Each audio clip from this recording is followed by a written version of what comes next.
Hello and welcome to the Smells Like Infinite Sadness podcast. I'm your host, Michael Taylor. For those of you who don't know, I run the website, smellslikeinfinitesadness.com. It's a blog covering the best alternative rock from the 80s and 90s up to present day. I'm a proud middle-aged Gen Xer who is still obsessed with the music of his youth and loves to talk about it. But for those of you who've been tuning in regularly, or for those who are new to this, we also run a separate series called the Smells Like Cinematic podcast. That's where we discuss the best and bad movies. Bad movies that are so terrible you can't help but watch them. They're like train wrecks, you can't look away. And this week, my co-host Damon Schell and I have got a very special treat for you. And so without further ado, we're going to hop right into it. It's a holiday-themed film, one you're never going to forget. So relax, get settled in, get you a cup of nice hot cocoa or some spiked eggnog, and let's get weird. Welcome to the shop of Joe Petto. Here, you'll find the most amazing gadgets on Earth, each specially designed by the craftsman himself. Sir, what do you know about that old guy from the toy store? So what if I told you he was arrested for maiming some kids several years ago? What reason could he have to hurt innocent children? Joe Petto always wanted a real boy. Where's Derek? He took him. Who took him? Where? Who? The man from the toy store. But he'll have to make what he can get. Mickey Rooney stars in Silent Night, Deadly Night 5, The Toymaker. Merry Christmas! Since next week is Christmas, we're going to do Silent Night, Deadly Night 5, The Toymaker. And here with me is co-host Damon Schell. Hello. One of our favorite pieces of shit of all time, I think. Yeah, definitely in our top 10 like best worst films for sure. And there's a lot to dive into here. So I guess the first thing we should do is kind of talk about the franchise in general. The first Silent Night, Deadly Night came out in 1984, and it was definitely, another holiday-inspired slasher film that was, inspired by Halloween, Friday the 13th, all those kind of things were very popular. And so this is a very cheap and cynical horror film. I think in particular that Silent Night, Deadly Night, the original it's kind of a drag. I mean, it's not that great of a horror movie. I mean, it's not. It was sort of in its way of taking the Santa Claus character as the this sort of dark character. It was somewhat original in that respect, as far as like it's like the way they went about that. But other than that, I think as the series, I can't even believe there was a series after the first film. I mean, the first film got so much backlash from so many people, including the star of our favorite one, Mr. Good Old Mickey. We'll touch on that later. Oh yeah, for sure. Yes, it certainly wasn't a scary film, and it was definitely cheap knockoff. They got it out quick and made a few bucks, and it inspired a lot of direct-to-video films. 5, in fact, which is pretty amazing. But the first 4, if I recall, were all very similar to the serial killer Santa Claus. But Part 5 was a complete departure. Part 5 was kind of the same vein as films like Dolls and Puppet Master, Demonic Toys, and all that. It was a toy-themed horror film, which are always inherently funny. Exactly. Because the idea of deadly toys, it's just a really funny concept. I was reading in some articles, especially when Dread Central, talking about in some ways this film was kind of like the Halloween 3 of this series, where Halloween 3 was like the film that was kind of doing a whole different take on that genre and kind of becoming like an anthology. This was very much a different film from the other ones, and it was also the most apeshit weird one of the bunch. Yeah, I mean, the toy as as sort of horror trope can be pretty well used. I mean, certain films have used it quite well, where you may have like the I could just think of images right now. I can't think of any films right off the top of my head, but you've got the child's toy sitting in the darkened room in the chair, and waking them up in the night, and it's moved. That's such a horror trope, and it can actually be used well and done well. But at some point during the 80s and 90s, when they started, I think it's when our toys became shittier, is when the films became shittier. Like we started having like all these, little like wind up robot-y toys and all these things. They kept trying to use them in the movies as the kid, like as a killing mechanism or something. Uh-huh. I mean, if you're using like a creepy doll or something, and then you're using it as an effect, and you never really see the doll running around doing things, which is where it becomes hilarious, and that's where it becomes funny, is when they try to start showing a doll or a toy actually killing people, because that's where the hilarity ensues, because you got this tiny little object, and it's like it becomes so frantic and so like manic. But that's kind of what brings Silent Night, Deadly Night into that realm with these small killer toys. That's where it really is groan inducing. But I mean, if it were just that would be one thing. But then you've got Mickey Rooney and his man-made son. That takes it to another level of insanity. So, I mean, that's where this one just shines above all the others. So, yeah, because that's basically the main concept, is that Mickey Rooney is this evil toy shop owner, and he makes these toys that are, killing machines. But he also has a son named Pio Kio, and his name is Joe Petto. So if you're even slightly familiar with Disney or classic children's tales, you should know where this is going, but we're going to get into the full dirt on that later. But it's worth noting that Mickey Rooney, as the star of this film, the biggest person in the cast, he had previously had made a very scathing comment. I don't know what it was, in an interview with a magazine or a TV. I can't find any links to that, but he basically was really going off on the original Silent Night, Deadly Night for being so offensive for kids and all that kind of stuff. And he said things like, "The scum who made that movie should be run out of town." It was like very high and mighty on it. So cut to a few years later, and Mickey Rooney stars in this film, which I'm sure he probably didn't even remember that he said that. Right. And knowing him, he probably didn't even draw the correlations between the films. Yeah. I mean, maybe they just said it was the Toymaker, and he didn't know that it was Silent Night, Deadly Night. That's a possibility. But the irony is great, and of course, I'm sure he would need some money, because he wasn't a big marquee star at that point. So they probably I'm not even sure how much. I mean, just looking at Wikipedia, it says I don't know if how could this be accurate? The budget, they say the budget for the film was $250,000 estimated. That's on Wikipedia. The estimated budget for the film was $250,000. We gotta look this up and make sure that can't be right. Yeah, I mean, what did Mickey got paid? What, $500?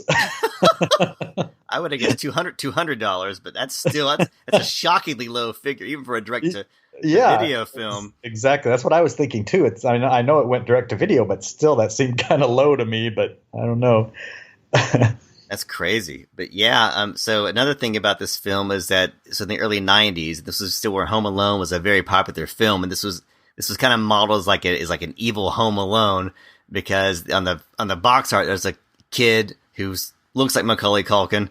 He got hit in the head with a shovel. and slack-jawed Macaulay Culkin. Yes, surrounded by toys, and it said, "He's home, but he's not alone." Wah, wah, wah. And that kid, I didn't bother looking up his name because I'm not going to go through the effort, but he is just a slack-jawed yokel. This kid, he's like a vegetable the whole film. He has like no, and I know part of it was that he's kind of this withdrawn child, but even still, this kid had no range. Yeah. Every time he would like try to smile, it was so just forced. And, I don't know. I'm not sure I'm sure they asked the kid to sort of act that way, because I mean, in the premise in the beginning of the film is that, well, in the beginning, it starts off with the kid walking in and seeing his parents having sex. And that's like one of the opening like salvos that they throw at you, and then he goes downstairs and there's a box left on the stairs, which he then brings in, which his father later opens while the son watches, and this toy pops out. It's Santa Claus with like a musical like thing or something. So he like somehow activates it, and all these cords shoot out and strangle him. So the kid is watching his father being strangled by this Christmas toy, and I'm sure that was supposedly why the kid was supposed to be so withdrawn and whatever. But I mean, good God, they could have had better acting, and from that kid, or at least that's the director's responsibility to pull it out of him if he's got it in him. But I just don't think that kid had it in him. Yeah, and the two leads, the one guy who plays the person you don't know if he's a good guy or a bad guy till the very end. I mean, he's just like a cardboard cutout, and the woman playing Derek's mom is they're all just like sleepwalking through the script. I mean, you really don't give a shit about any character. No, you don't. I completely forgot about the fact that the main lead character, the guy, that there's this question of whether he's a good guy or a bad guy. I was like, you just don't care once you're watching the film. You really don't care. I mean, but I mean, Mickey steals the show, and so does Joe Petto or Pinocchio. I mean, those two steal the entire movie. Everything else it's like if it weren't for those two, it's like you'd be left holding like a wet brown paper sack of vomit. I mean, it's just nothing to it. I mean, it's just this nasty feeling of just I don't know. It's just those two are the only reason to watch this film. I mean, it has its moments where the small toys are killing people and these little things like that. But I mean, other than that, I mean, the other actors in this are just not even watchable. And another great point of irony, in addition to Mickey Rooney demonizing this franchise before he decided to join it, was the fact that he had played Santa Claus in 2 Rankin Bass specials, which, those Christmas specials with the stop motion animation. He was in the Year Without a Santa Claus, which is my personal favorite of all those old specials. Yeah. And he was also in Santa Claus Coming to Town. So it's kind of a nice little irony that he was playing this evil Christmas guy when he's actually played Santa Claus himself. It's kind of like a fun duality of it. But as this film progresses, you've got these kind of disjointed stories that never really quite come together. You've got the mother and the son who are traumatized, and somehow Mickey Rooney and his son Pinocchio used to live in their house. Yeah, it was something to do with I think from what I remember and from reading about it, is Mickey's wife was killed.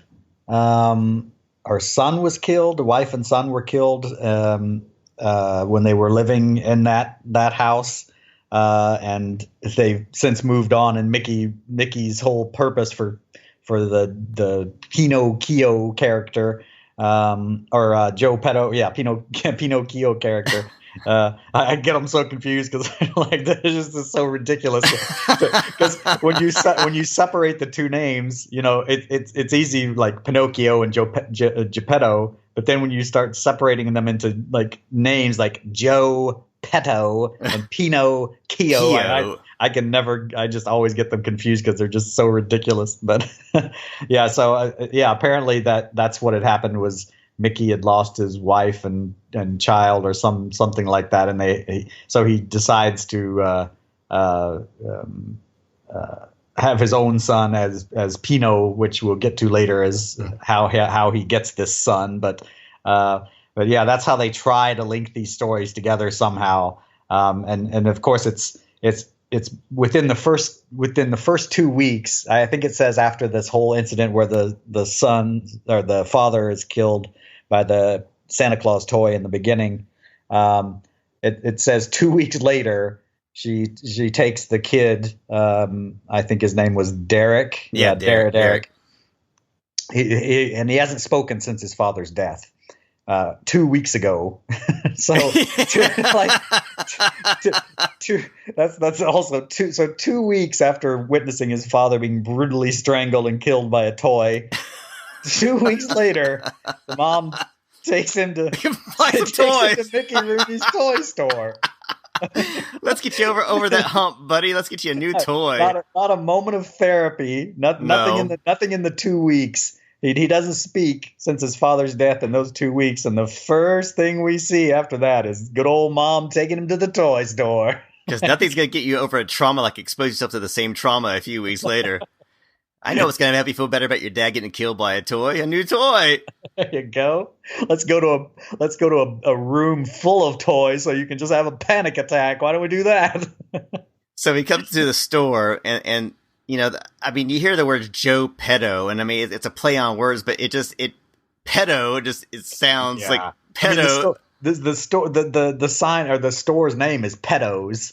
So a toy store named Pedos. So that's already creepy. And so he comes in and he meets Mickey Rooney, and there's this one scene where Mickey Rooney's trying to like endear himself to the kid. It's so creepy because he like does this trick where he like puts a coin in his ear. He's like, "Is that where you keep your money?" And it's just so creepy. I mean, it's just because he has this weird look. And the best part of it is like he has this big smile on his face, and then they walk out of the room. He gets that Mickey grimace where it turns, and then you know, like he's a bad guy. You know, it's kind of like the big thing there where you know you're going to be in store, because Mickey Rooney's best performances were when he was like raging pissed. That's when Mickey Rooney came alive, when he was like a monster, because he was such a cranky bastard, and it wasn't really acting. I don't think when he was doing that, just kind of channeling his inner rage. So it was probably they just left the cameras rolling after the scene, and it's just Mickey's general disdain for having to act in this. Because at one point he's really mad at Pinocchio. And Pinocchio, they're having like a fight, and he turns away. He's like, "Don't turn your back on me when I'm talking to you." I mean, he's just always had this simmering rage underneath the surface. And another thing about this film is that it's got really bad special effects, obviously with the budget, you know, really bad gore effects. But they, you know, because back in the 80s and still now, you've got like Greg Nicotero in The Walking Dead. You've got people like that who are kind of like, you know, makeup celebrity. You have like Rob Bottin from The Thing, or Rick Baker, American Werewolf in London, or Tom Savini's probably one of the most well-known guys. But the guy for this one was a guy called Screaming Mad George. And they always act like he was some kind of a big deal, but his work was not that great. Yeah. And I had actually seen a film a couple years ago called Society.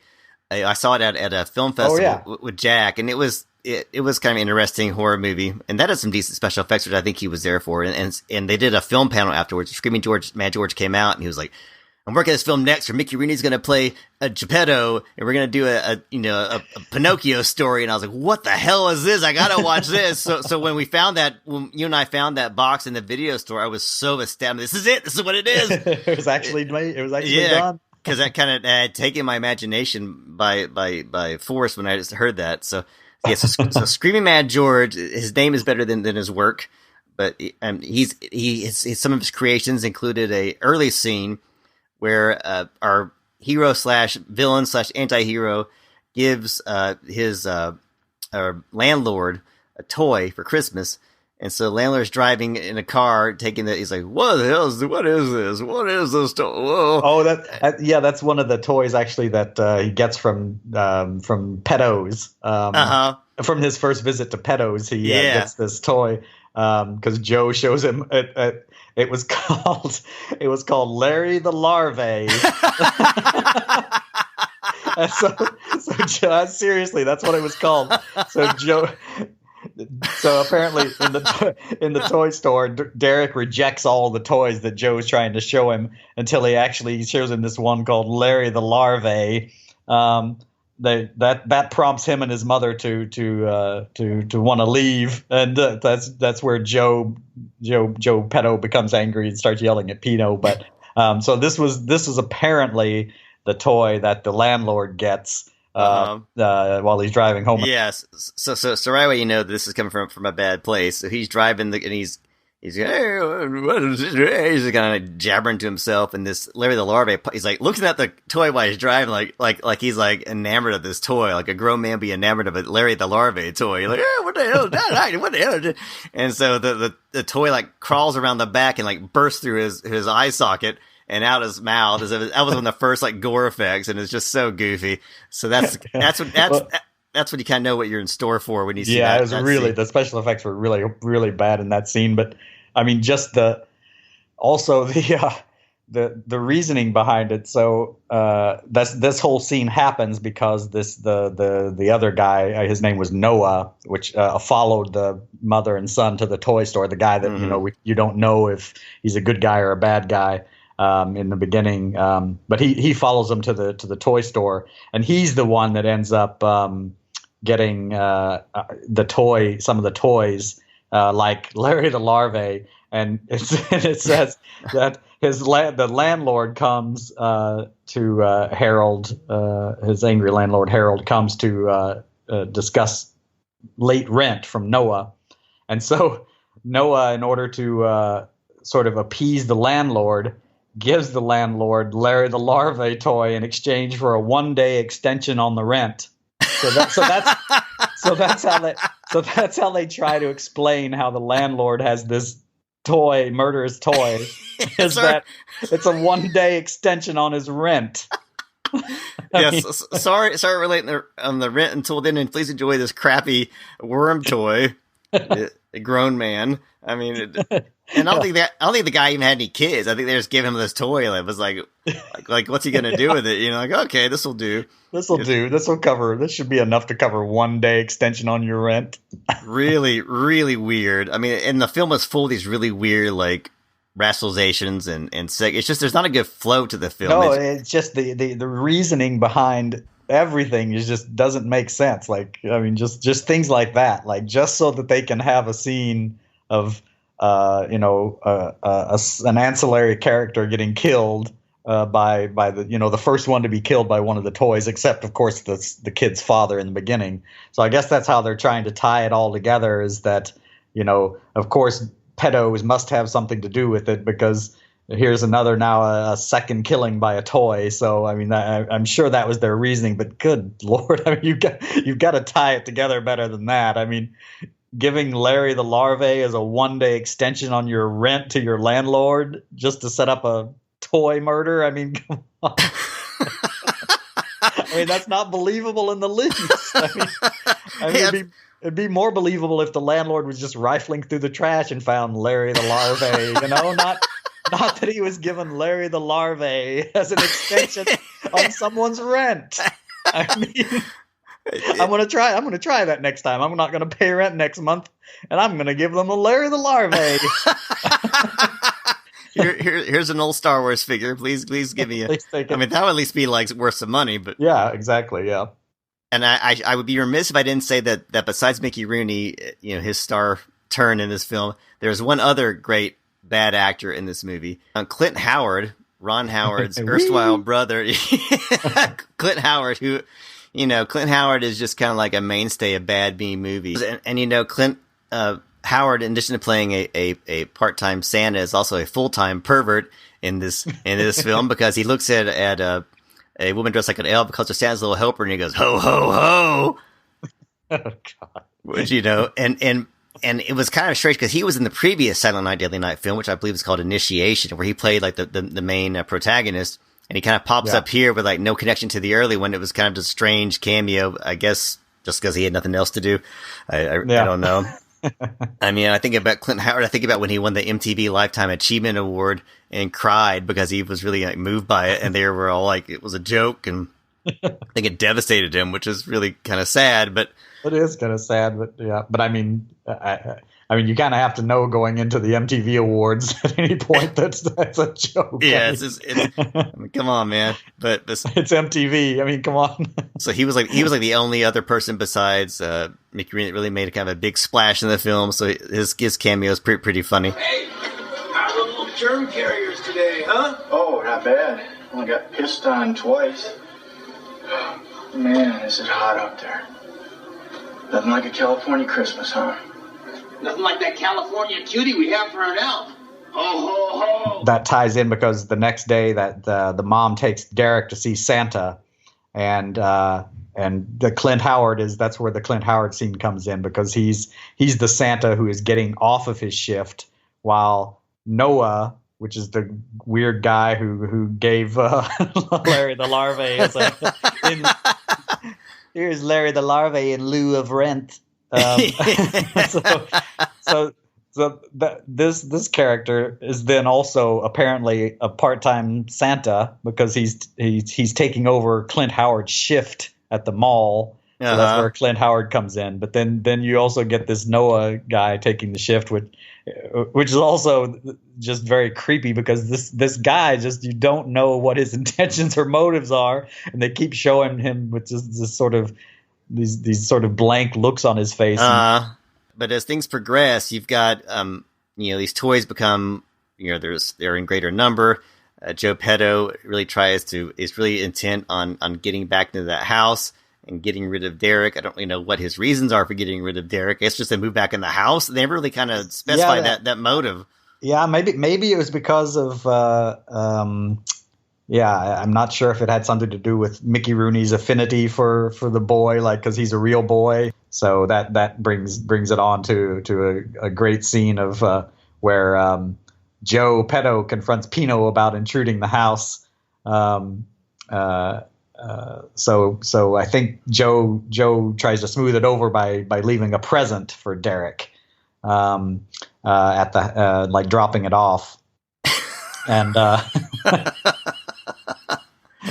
so apparently Derek doesn't even want the toy. He doesn't even want to touch the toy, which is what also is so fascinating about this movie is the cluelessness of the mother. Because just 2 weeks earlier, killed his dad that way. 2 weeks earlier, his father was killed by opening a present, and this clueless mother is constantly like, maybe this is her version of aversion therapy. Maybe it's just aversion therapy for him. Just inundate him with toys until he gets over it. Get over it, kid. Come on. Can't be sad forever. So that's. So Derek, I think Derek then throws the toy away in the trash because he never opens it. He doesn't want anything to do with it, and I think that's which brings up the next scene, because isn't the toy the roller skate toy? Yeah, the roller blades. Yeah. and I was reading about well, we'll get back to it in a minute. But yes, so there was roller blades, and that ties into another scene. It's kind of two different scenes happening at once, if I recall, where I believe Derek has a babysitter that was going to take care of him. Yeah.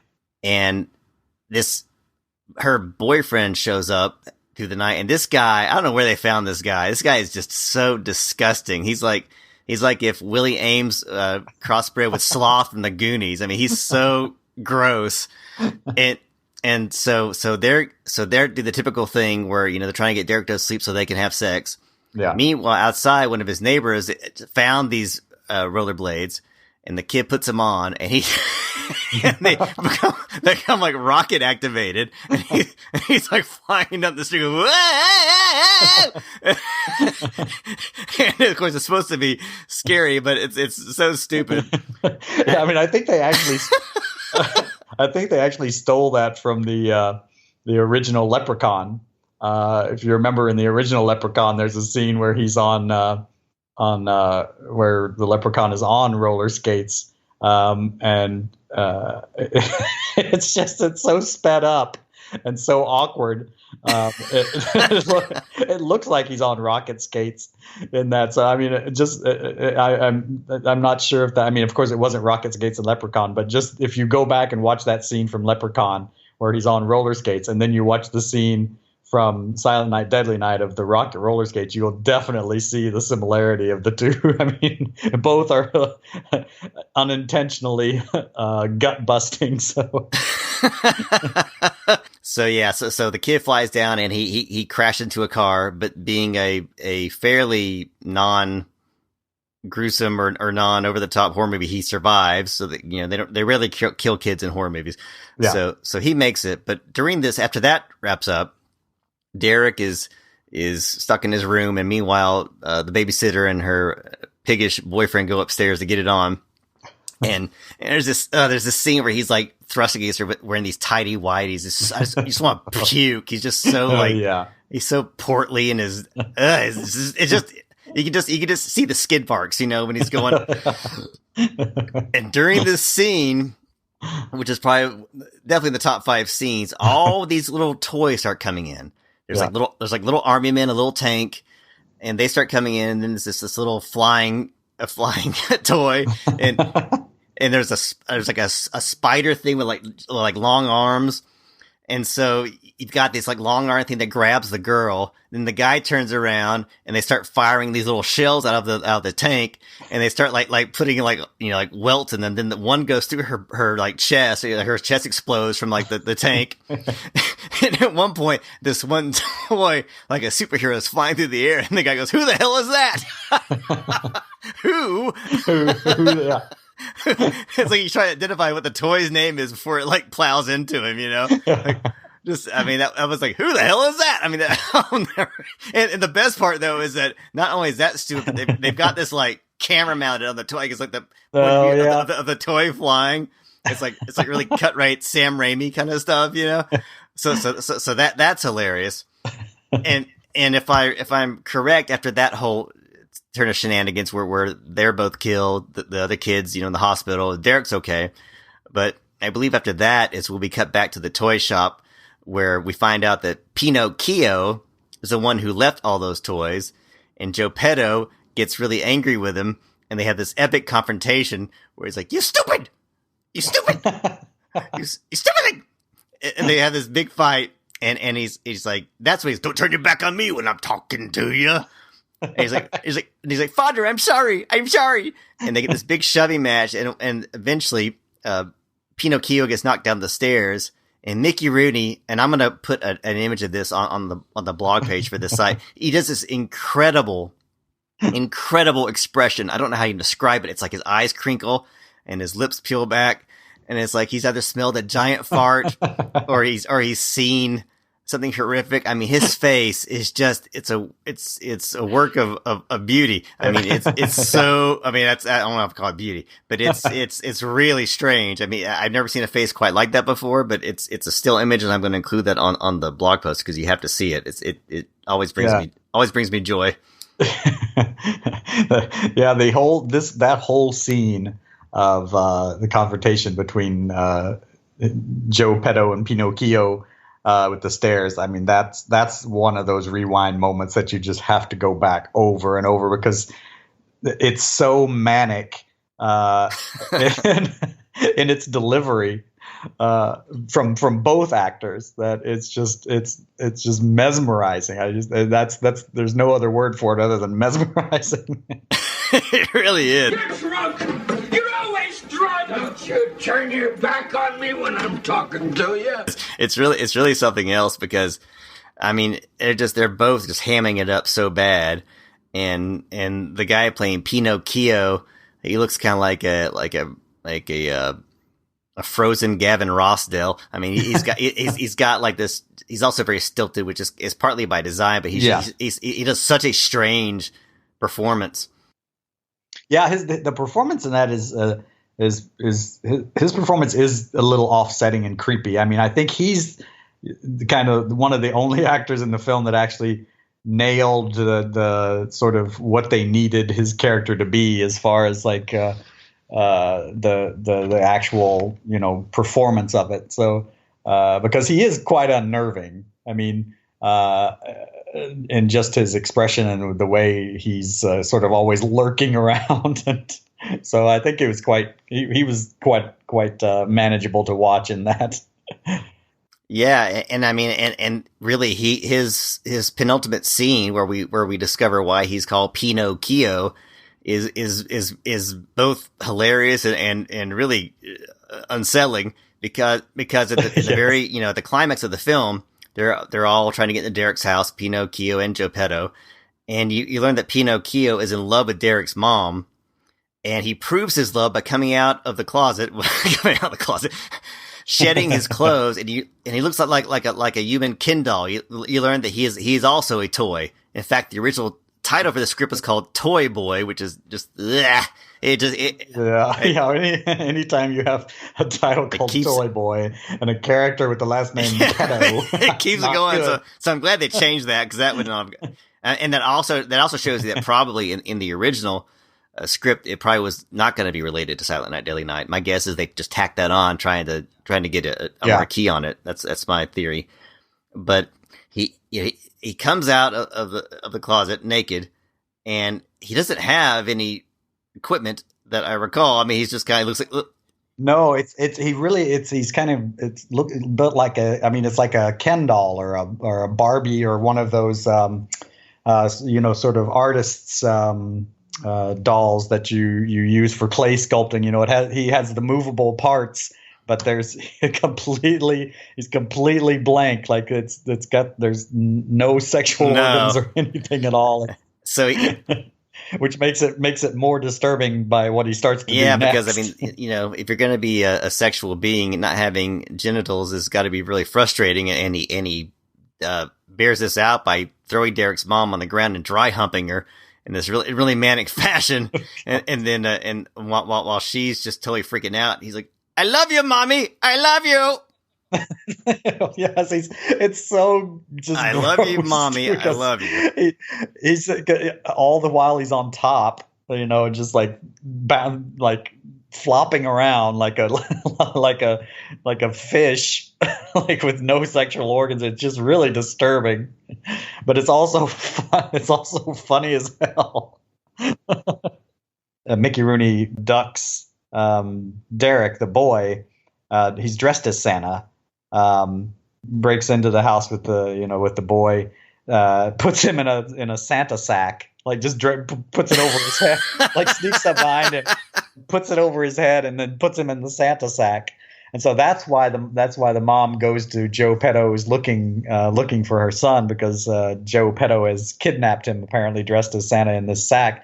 But while all of this insanity is going on with Pino dry humping the mom and all this, and I love you, mommy, Derek is still in the Santa sack.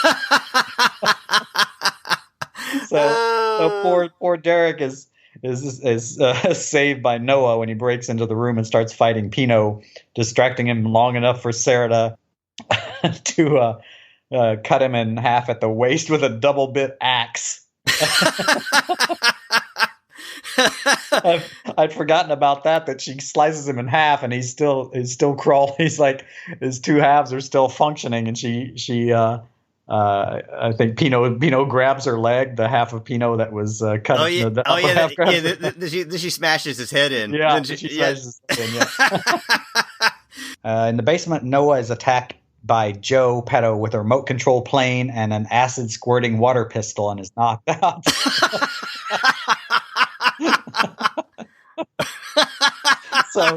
So hearing the noise, Sarah goes downstairs and finds the real Joe's dead body and tries to run. So Joe Petto is dead, and she's stopped by Joe dressed as Santa, but it's an imposter Joe who removes his face. That's right. He's a robot. So he takes his face off and puts the Pino face on. So Pino kills the real Joe Petto. And I guess there's a mechanical, which just doesn't make any sense either. So there was a mechanical Joe Petto face that Pino puts on, and then takes it off and puts his Pino face on. His Pino face. I want to put on my Pino face. I mean, what I really, really wish is that they had an alternate take where you saw Mickey Rooney with Pino's body come out and say, I love you, mommy. That would have been like that. I mean, I'm really kind of sad they didn't do that now and switch them because that just having Mickey Rooney play a Pinocchio character would have been really great. But that's just me and my weird, my weird imagination.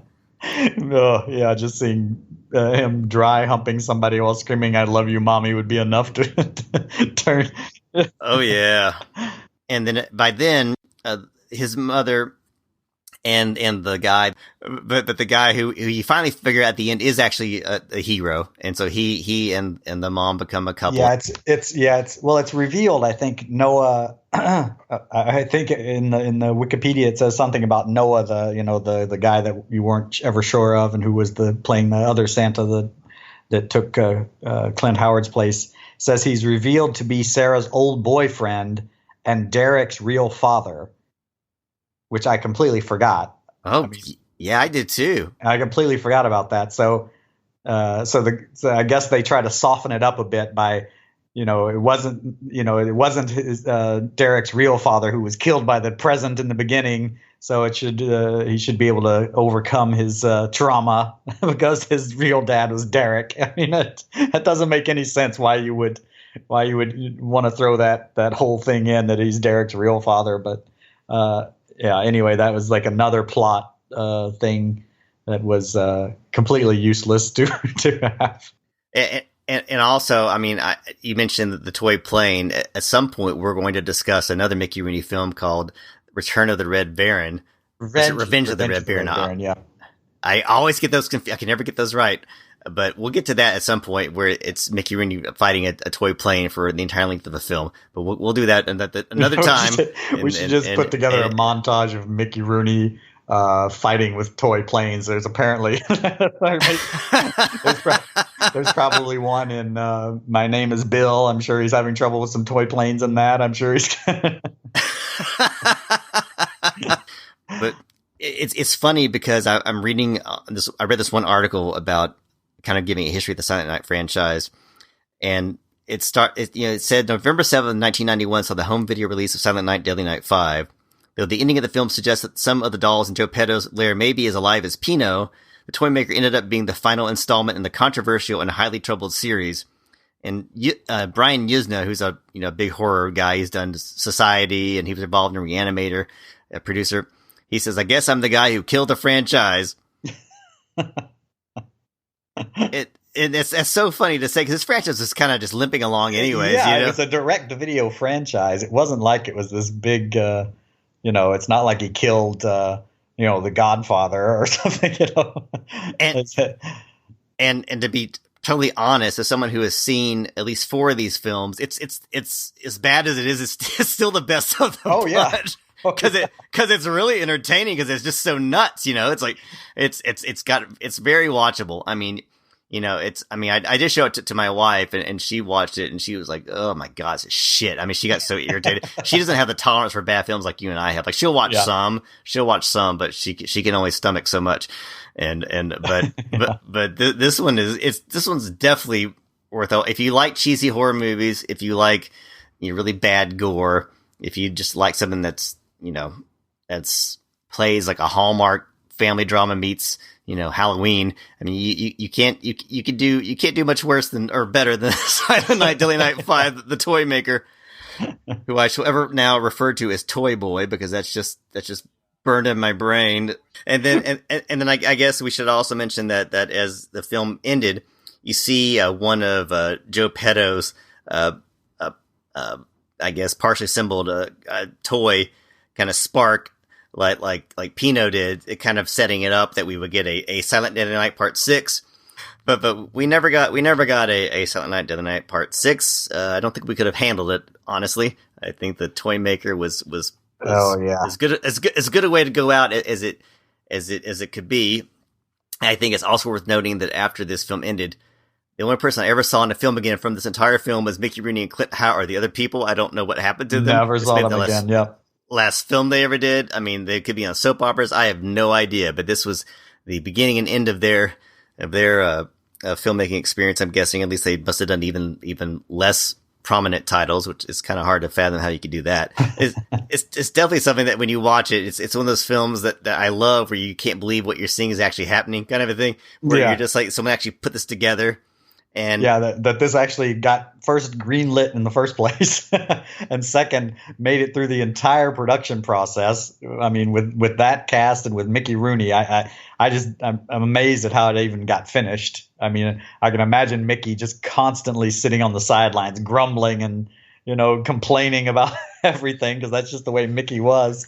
So it's a testament that it even got made in the first place. But then as you watch it, it's just so all over the place. It's a shotgun of a film. It's just a scatter shot. I mean, it's just like everything is like so off the wall. It really is. And I think, we talked about how the first film was such a cynical, just kind of a bargain basement. Let's make some money. Silent Night, Deadly Night 5 really feels like some kind of perverted labor of love. There's an actual, there's definitely a hint of passion in this project. Like, it's so strange. It certainly wasn't done as some cheap knockoff. They really went out of their way to make something weird. And and kind of unsettling and perverted.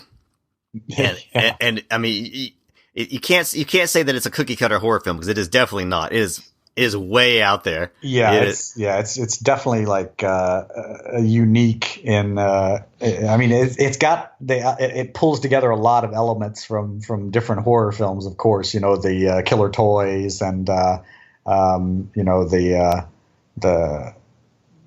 just the father-son relationship of the Joe Petto and Pinocchio, just the backstory of that with his original son being killed and all of this. I mean, it's definitely, full of prime horror film tropes, but it's just the way it's all put together, and it's the way they try to put it together and piece it together and make you believe, think that, oh yeah, okay, logically this is where this would go next, when really it's not.